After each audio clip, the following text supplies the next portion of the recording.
eyes, relax, rest in the presence and hold space.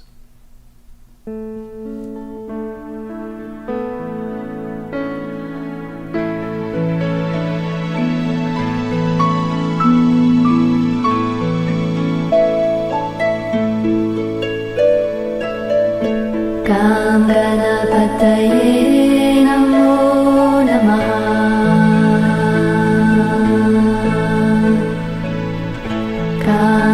Ganapataye Namo Namaha.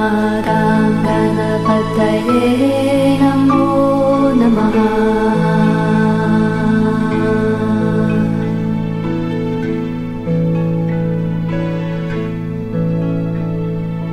Jai Ganesha Gananatha Dayaniti Sakala Vigna Karadura Hamare. Jai Ganesha Gananatha Dayaniti Sakala Vigna Karadura Hamare.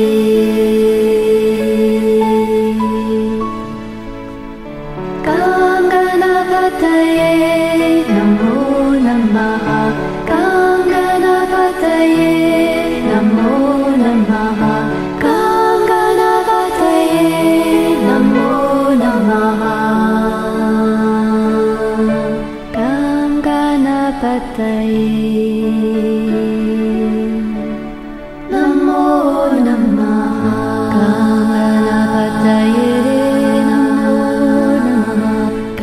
Ganapataye Namo Namaha. Ganapataye Namo Namaha.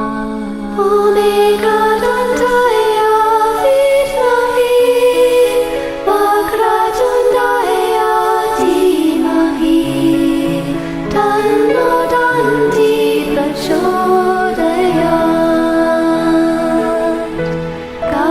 Ganapataye Namo Namaha. Ganapataye Namo Namaha. Ganapataye Namo Namaha. Ganapataye Namo Namaha. Ganapataye Namo Namaha. Ganapataye Namo Namaha. Ganapataye Namo Namaha.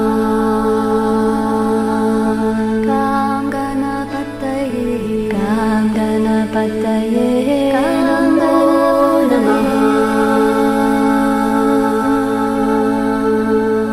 Jai Ganesha Gananatha Dayaniti Sakala Vigna Karadura Hamare. Jai Ganesha Gananatha Dayaniti Sakala Vigna Karadura Hamare.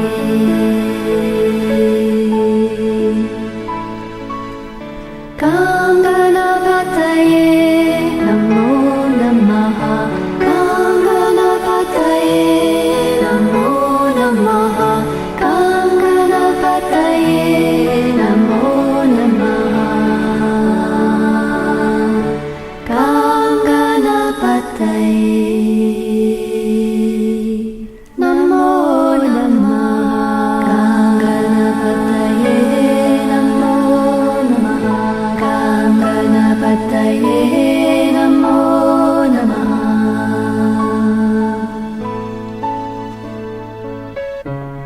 Om Vakratundaya Mahakaya Surya Koti Samaprabha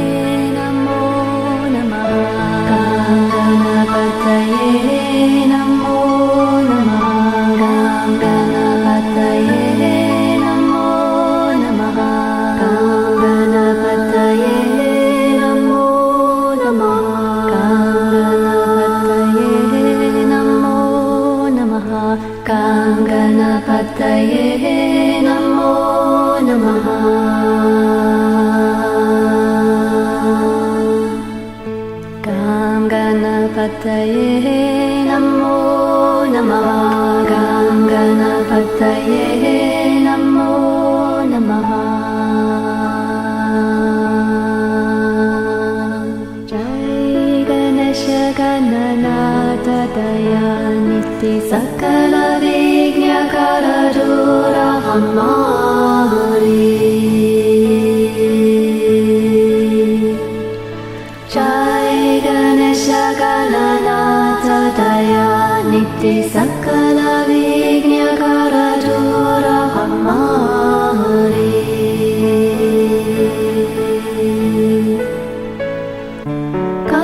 Kanganapataye Namo Namaha. Kanganapataye Namo Namaha. Kanganapataye Namo Namaha. Kanganapataye Namo Namaha.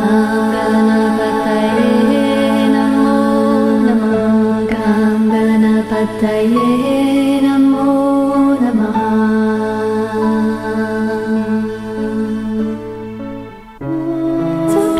Suklambaradharam Vishnu Sasivarnam Chaturvujam Prasannavadaram Dhyaye Sarvavignopashantaye.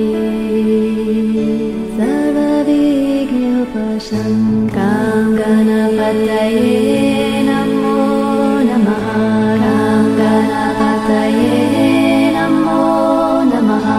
Kanganapataye Namo Namaha. Kanganapataye Namo Namaha. Kanganapataye Namo Namaha. Kanganapataye Namo Namaha. Namo Namaha.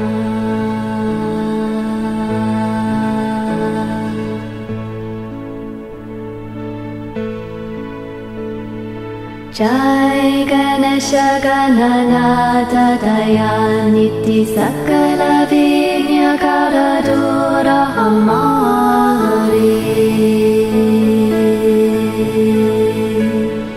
Jai Ganesha Gananatha Dayaniti Sakala Vigna Karadura Hamari.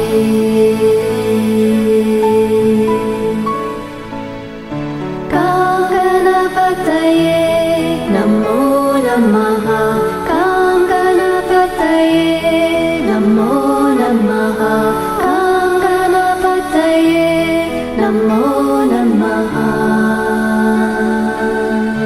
Kanganapataye Namo Namaha.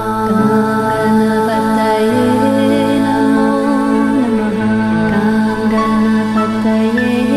Namo Namaha. Kanganapataye Namo Namaha. Kanganapataye Namo Namaha.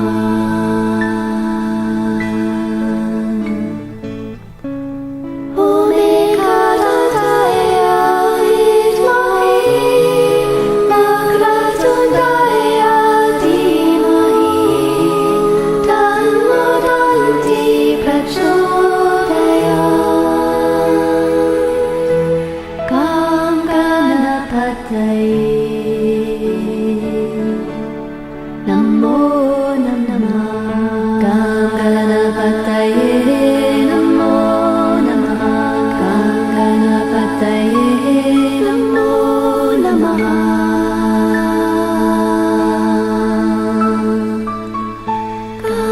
Kanganapataye Namo Namaha. Namo Namaha. Namo Namaha. Namo Namaha.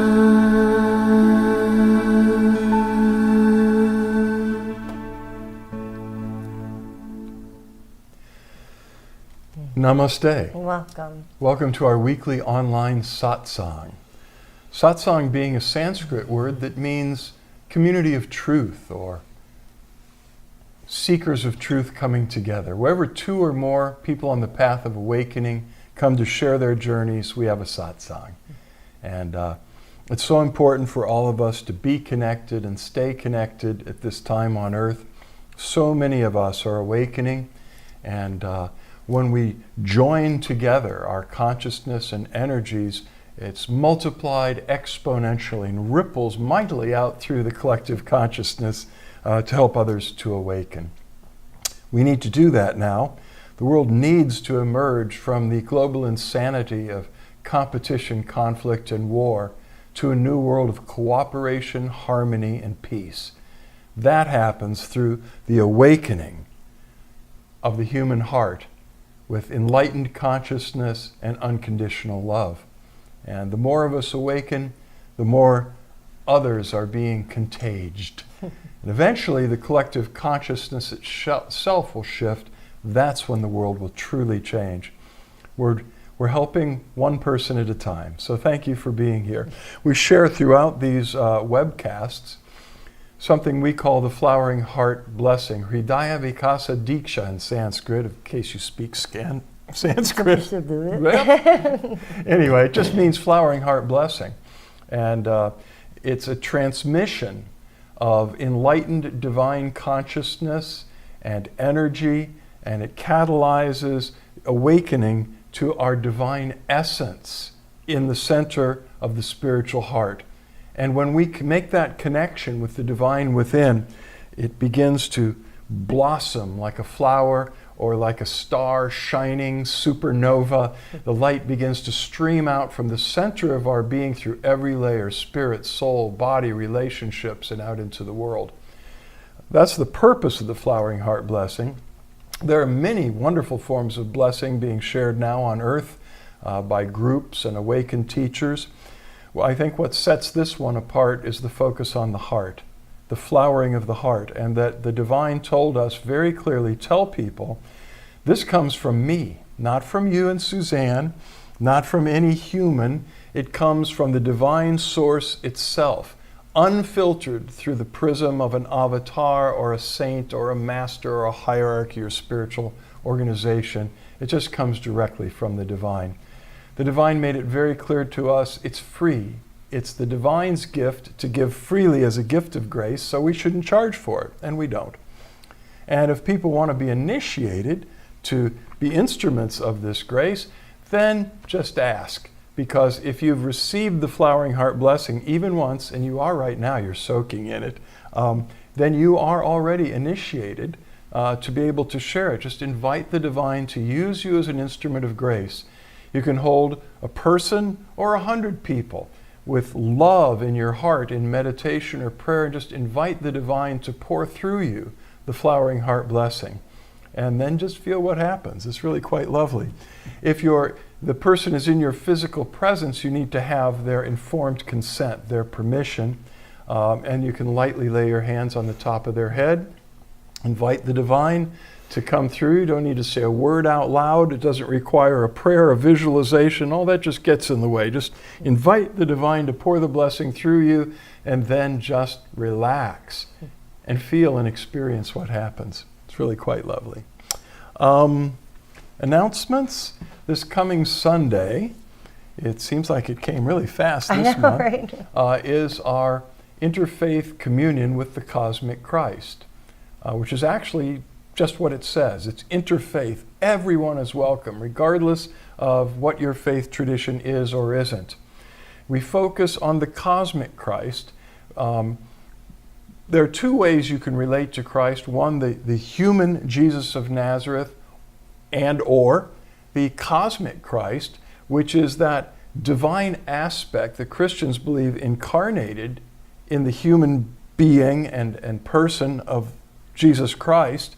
But that Christ that incarnated in Jesus of Nazareth is an aspect of the divine that has been existent forever, without beginning and without end. And its chief characteristics, each aspect of the divine has a different flavor, sort of. And The flavor of the cosmic Christ is pure, unconditional love, mercy, healing, and transformation. So, if you have an affinity for Christ consciousness, for the cosmic Christ, the heart path, please join us this coming Sunday at 11 a.m. Eastern Standard Time. The focus of the meditation, I get such clear direction from the Spirit each month. And this one kind of surprised me initially, but it's been such a beautiful meditation to work on. It's entitled Understanding and Experiencing the Trinity. Transcendent Father, Christ within, all-pervasive Mother Spirit. And we're going to come to a deeper understanding of the simplicity of those three persons of the divine and open ourselves to deeper experience of that mystical reality.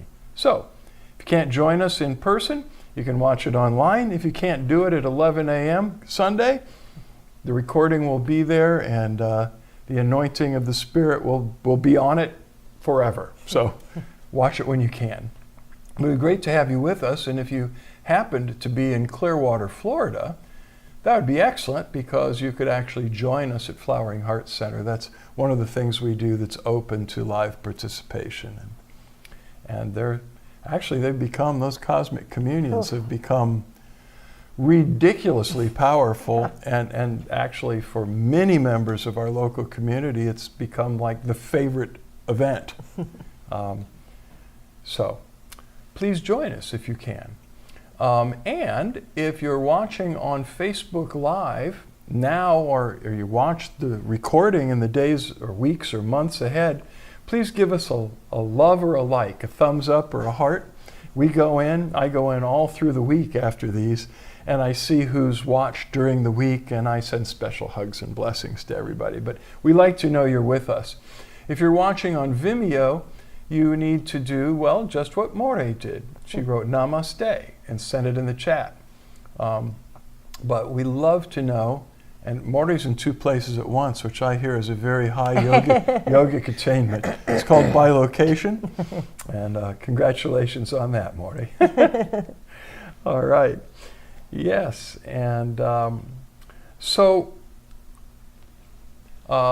we like to open it to questions, and we're going to do it, and we've already got one from Yogi Bhadrapala, and we will come back to that in just a few minutes.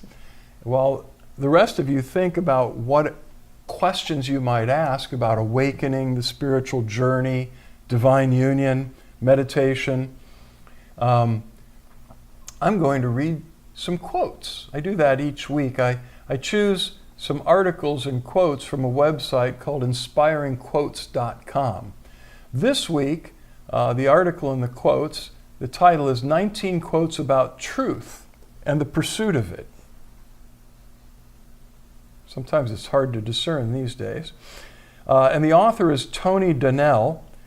He's an English writer of nonfiction and fiction living on the edge of the Amazon jungle. I love you, Tony. Never met, but I love the Amazon. I love where you're living. So here's the little introduction. The concept of truth is a fundamental part of our collective and individual consciousness as humans. It drives our science and philosophy, pushes us toward new discoveries, and informs or influences every aspect, big and small, of our daily lives. We seek it, tell it, bend it, and hide it. It can be concrete or questioned, fixed or subjective. It's no surprise then that truth, as both an idea and an ideal, has long been a common subject in art and in discourse. Its very nature has been questioned and debated in everything from ancient texts to the New Testament to the Matrix. And while the truth is generally considered a good and noble thing, it's not always easy to hear. That conflict is evident in these 19 quotes about the truth and our pursuit of it from philosophers, poets, politicians, and more. So here we go. Those who know the truth are not equal to those who love the truth. Those who love the truth are not equal to those who delight in it. Confucius. And you will know the truth, and the truth will set you free. Jesus. It is said that truth is often eclipsed, but never extinguished. Livy. Truth is truth to the end of reckoning. William Shakespeare. Truth can never be told so as to be understood and not be believed. William Blake. Beauty is truth. Truth, beauty. That is all. Ye know on earth and all ye need to know. John Keats. Rather than love, than money, than fame, give me truth. Henry David Thoreau. There's nothing so kingly as kindness, and nothing so royal as truth. Alice Carey. Truth, like gold, is to be obtained not by its growth, but by washing away from it all that is not gold. Leo Tolstoy. The fact that a great many people believe something is no guarantee of its truth. W. Somerset Maugham. That one really stands out to me. Reminds me of a quote from Abraham Lincoln. You can fool all of the people some of the time, and some of the people all of the time, but you cannot fool all of the people all of the time. Most writers regard the truth as their most valuable possession and therefore are most economical in its use. Mark Twain, of course. The truth is incontrovertible. Panic may resent it, ignorance may deride it, malice may distort it, but there it is. Winston Churchill. Anyone who doesn't take truth seriously in small matters cannot be trusted in large ones either. Albert Einstein. One thing took deep root in me. The conviction that morality is the basis of things and that truth is the substance of all morality. Mahatma Gandhi. I believe that unarmed truth and unconditional love will have the final word in reality. That is why right, temporarily defeated, is stronger than evil triumphant. Martin Luther King Jr. I'm for truth, no matter who tells it.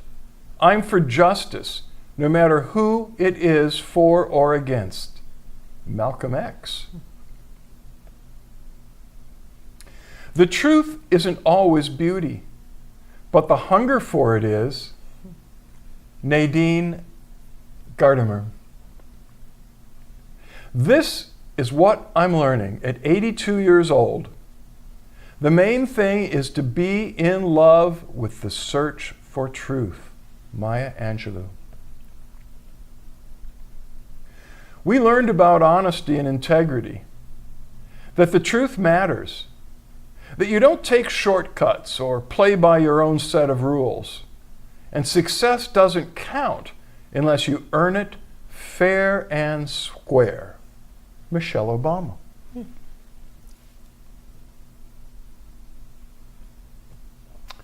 Okay. Back to our question from Yogi Bhadrapala. Love thy neighbor. How do I reconcile that sentiment when my neighbors are not so friendly? Perhaps I am the neighbor. Am I my neighbor? I keep being kind and live with an open heart. I hold all there is in my heart. Lovely. Well, okay. Yes, you are your neighbor, which sort of is, in this statement coming from Jesus, that there are two great commandments upon which hang all spiritual law and all teachings of prophets and masters. It hangs on two statements. Thou shalt love the Lord thy God with all thy heart, mind, soul, and strength. Thou shalt love thy neighbor as thyself. So he's inviting us to see a number of things, but to love our neighbor as if we're loving ourselves. Because as it turns out, we are all one. We are all 8 billion quirky, eccentric human embodiments of one consciousness, one being, one love. And it is just that. As we awaken, however we treat another person, we're doing that to ourselves, because there's only one true self, and all the rest, the unfriendly selves and all the other stuff rooted in duality and separation, is illusory. What's true is that when all of the veils fall away and are penetrated by light, and we look into each other's eyes, we see ourself looking back at us through the eyes of the other, because we are all one giant true self. Christ added to that, whatever you do to the least of these my brothers and sisters, you do it to me. So it's not how we treat the great master, the saint. Of course, respect and honor saints and masters. But Jesus said, however you treat the homeless, the prostitutes, the outcasts of society, that's how you're treating me. Because the being at the center of that undesirable, unfriendly person is the cosmic Christ. Or, if we're talking Sanskrit, the Paramatma, the indwelling divine at the center of each and every spiritual heart. So, yeah, sure, you are your neighbor. Mm-hmm. And it reminds me of the Dharma, the 3 rules of the Dharma of Kuan Yin, the first Bodhisattva, Avalokiteshvara. I was visiting an abbot friend of mine, a Taoist abbot, and I had to use his restroom. And I'm in there, and I look on the back of the door is this Chinese beautiful artwork, scroll, and calligraphy. And it said, the Dharma of Kuan Yin, rule number 1, rule number 2, rule number 3, be kind. I mean, compassion and the expression of unconditional love sums it up. And if it's unconditional, there's that. Our internet is wavering, but so far we're hanging in there. Need to get in touch with our provider, I'm afraid. Well, I'm not afraid, but I suspect. So, well, I think that's enough on that. You want to add anything to it? Oh, just that a big meditation for me over the last few years is when I see something that I don't really care for in another person or in a situation or how people are behaving or anything like that, I've been just, really looking at why is that irritating me? Why does that bother me? And sometimes, why is not important, but it's just becoming deeper and deeper aware of where I'm not coming from compassion and unconditional love. Because if I'm upset with something externally, there's always an element of I'm judging something, I'm criticizing it, I'm putting it in a box, I'm not coming from a place of unconditional love and compassion. And so it's been a real teaching lesson for me to really pay attention to when I'm doing that and go within and ask, the divine to help me see more clearly or free up this judgment or criticism or whatever it is that's ruffling my feathers. And because I think that, anything that we see other people doing, we've probably done some of it at some point in our life, or even if it's just a fraction of it. If somebody has, really just goes off on somebody at the store, that's like we've lost our temper before. And the more that we do that, the more we're holding space. Like Michael said, we are all one, we are all connected. We're holding the space for that person to heal. And the more that we can heal the parts of ourselves that are going, ugh, my neighbors, the more that we can heal that, it actually has a vibrational ripple effect that will allow that person's space to grow and to heal. So, when we look at the idea of forgiveness, some people, and maybe we even, but people may do something that we cannot accept that behavior. We cannot justify it, but we can forgive the poor being that did that. Thank goodness that Avalokiteshvara looked down from a place of enlightenment and saw humanity's need for help, to be liberated and enlightened, and didn't say, I'm done with this world, go to nirvana. Christ came to a world of beings that were just stuck in darkness and selfishness, self-centeredness, hatred, vicious vengeance, and all of that. And thank goodness that he was able to love us as himself and do what he did.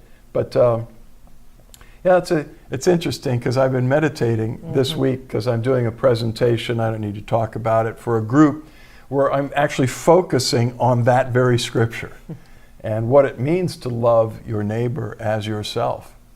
You can just pretend, you can just do unto others as you would have them do unto you. That's the simple surface message. So I'm going to love you like I would like to be loved myself. But as I deepen in awakening, I see I am loving myself, my true self in you. And as you become free, as I acknowledge that, then all that dark stuff and unfriendly stuff begins to fall away and you become transformed because somebody's relating to your true essence and not to your peripheral garbage. And as that happens, I'm freer because we're all one. And that's what Avalokiteshvara Kuan Yin saw, is that none of us are really free until we're all free. And we need to see the Buddha nature in all beings and assist in its flowering. So that's from a couple different traditions. And John said, live and let live. Yeah, but deeper than that, but deeper true. Than that. Right. But yeah, that's where we start. Right. Okay. It's a little deeper than that because we're taking one extra step and we're trying to be a part of the change, be a part of the solution, not perpetuating the problem. So to relate to a person who's in density and darkness as an embodiment of the light, if we relate to God in them, the Paramatma, the cosmic Christ at the center of their being, it will give them an opportunity and space to be transformed. And I think it's obvious we're all helped. Julio wrote, truth, a most appropriate subject these days. Yeah, and increasingly difficult for people to discern because there are these strong pundits speaking from contradictory points of view and making these arguments that on the surface, I learned years ago, when I was in undergraduate school, I took formal logic. I hated it, but I learned that they have to make these special rules because just using the rules of logic, you can prove that untruths. The sky is purple. Well, that my pocket is full of unicorns, and it's a funny argument that there are unicorns. all of them, anyway, you can prove. So they had to make a rule that you actually couldn't use that kind of an argument. But so many people come to me and say, what's true? I mean, we're talking about, spiritual truth, but just when we look at the world around us, some people see the same set of facts and events and they see black. Others see white. And there's this great polarization in the world, and to discern truth requires spiritual discernment. We have to go deeper than the mind. And that's a prerequisite to having a chance of discerning the truth, is to go beyond the mind and to see with the eyes of the heart, but not the eyes of an emotional, impassioned, upset heart, a heart that is clear and serene, that is connected with the divine presence within. And it's quite a challenge, and I don't know that it's going to get much easier. I've been finding it absolutely necessary in the last several years to deepen and strengthen in the discernment of the heart and higher self and divine wisdom. And that, I know we've repeated this a lot, but there may be some new people on here tonight. The way that you can do that is the mind and the ego want to take a position. It wants to be right. It produces confusion and chaos and all of this stuff. And the discernment of the heart is peaceful. It's loving, it's kind, and it's clear. It's just very, very clear. So one of my big meditations has been to just continually deepening in the heart and divine guidance when I hear something, when I hear a piece of news, when somebody says something to me, when I read something, when I watch a documentary. I always go in and I ask, does this resonate with me? Is this clear? Is this, 'cause people can say whatever they want to say, but at the end of the day, before we form a strong opinion or an impassioned, I'm right, you're wrong, it's very important for us to just take a few minutes to check in with our inner divine and with our actual true self and see, is this bringing me peace or is this bringing me confusion and chaos? It's been really, really helpful. Okay. And Yogi Bhadrapala wrote beautiful. Yes, thank you. And also, deeper than the mind, living from loving heart. Thank you so much for this clarity. Well, it's a joy to share clarity. Yeah, and thank you for asking that or, presenting that, because it's such an important topic right now. I think that we've all gotten so used to just reading a text or reading a little blip on Facebook or reading a little here or there, or, and then saying, oh, this is real. This just happened. I just read it. and we really need to be careful in these times to make sure that we're getting our information from a higher source than whatever we may think is an actual real source. And not to despise people that hold a different opinion, which is what's tearing at the world right now, but to have unconditional love, especially toward those whom we find objectionable and disagreeable and unpleasant. Those are the ones we really need to love and draw out from the divine presence within. I think anyone that's studied much of the yoga traditions has probably run into the assertion of many masters and great God-realized beings who have said that the express route to yoga, to divine union, is bhakti. And bhakti is the yoga of love, service, and devotion. What Christ would say is to serve everyone as if they were God themselves. That is the express route. I mean, all the other yogas are fun, pranayama and kriya and kundalini yoga and raja yoga and all these. There are just so many yogas, and they all are about union with God. And they are effective in various ways, but the express route is the yoga of love, service, devotion to the divine. So, Ekaterina says, could you please pray for my career many changes and tantrums from the executives where I work? Absolutely, we will hold you in prayer. And it says my battery is running low. Give me just a second, say something. I don't see how that's even possible. Unless, again, it was unplugged. Yes, we will definitely hold you in prayer. We ask that anybody that's on the webcast or watches the webcast to hold her in prayer too. There you go. That was easy. Really? Did it come back?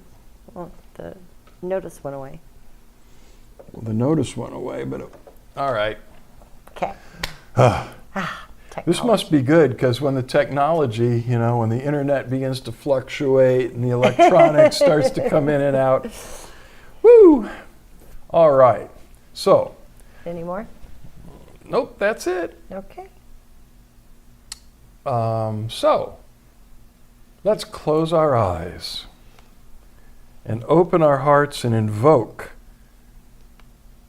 the divine presence.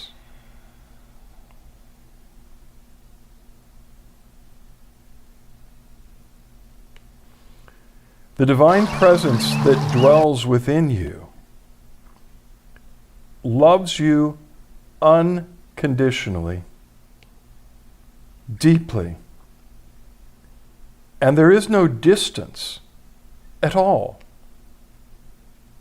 between you and the divine.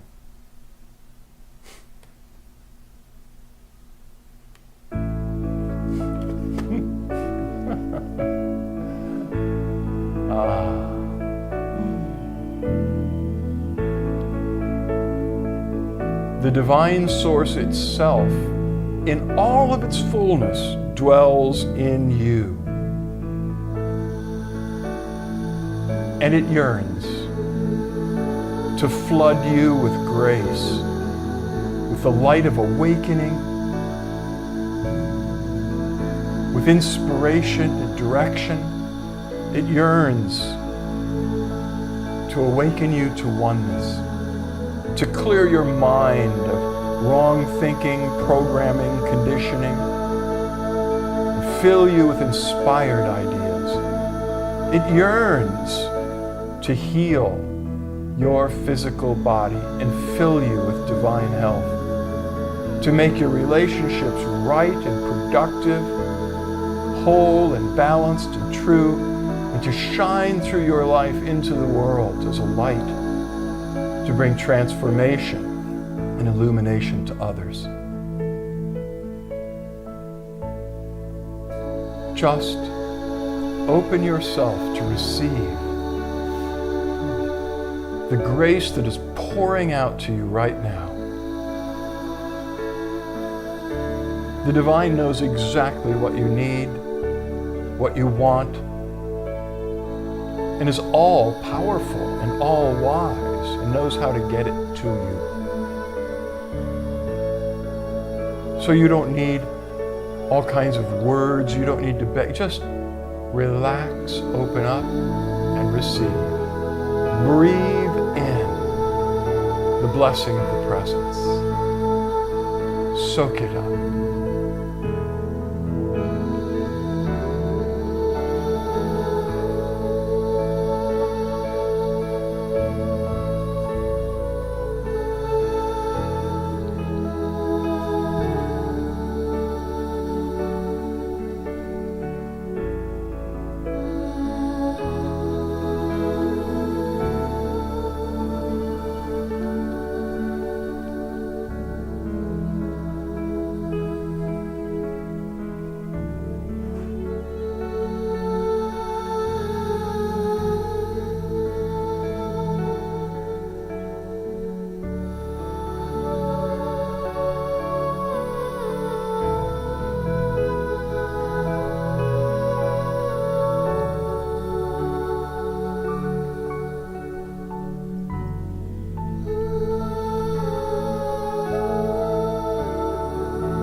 Whatever needs, burdens you brought with you to the satsang, take a strong intention for the outcome you wish and then just let go and give it to the Divine Presence.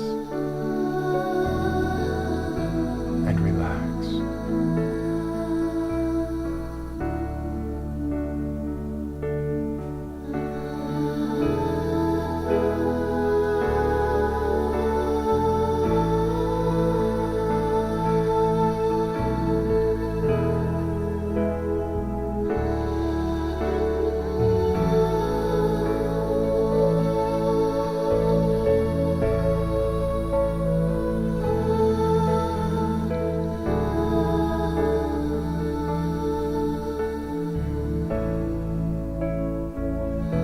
Just allow the divine to draw you into the center where in your essence you are already divine and already enlightened.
Keep drinking it in, keep receiving, soak it up.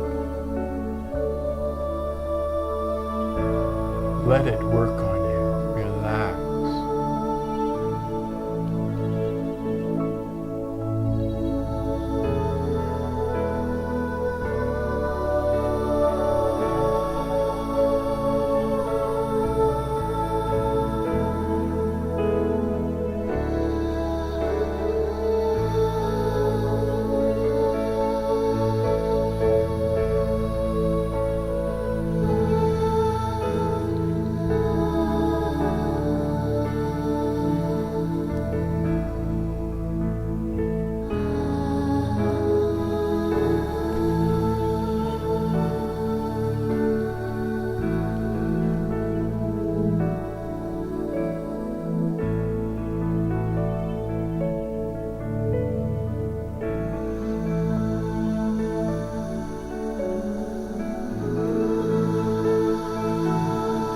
Invite the presence to pour through you the flowering heart blessing to all the others in the satsang. Know that it's coming back to you through them.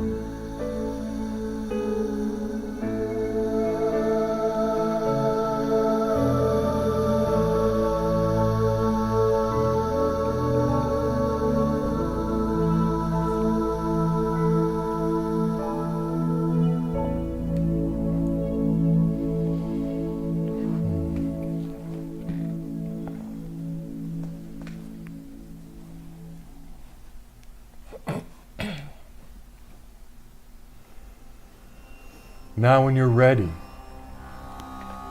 you can open your eyes and begin to make direct eye contact with Suzanne and or me. Just make sure you keep gazing at least one of our eyes as the light meditation begins. In this meditation, Suzanne and I are flooded with divine grace, light, love, and it pours through our entire being to you, especially through our eyes, which have been called the doorways of the soul. The light, just keep looking, that's all, and the light will stream out through our eyes, into your heart of hearts, to cause the light of awakening to go brighter and brighter in the flames of divine love within you.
You can close your eyes now. Meditate with us for a few more minutes as the grace we've received settles within.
Now keep meditating as long as it feels good to you, and or find a place to lie down in Shavasana. That's a yoga pose where you lie on your back with your eyes closed and your arms loosely at your sides with the palms open, turned upward, and just let yourself dissolve in gratitude in the presence. We love you very much. Until we cross paths again, know that the divine within us beholds the divine in you, and we bow to you. Namaste.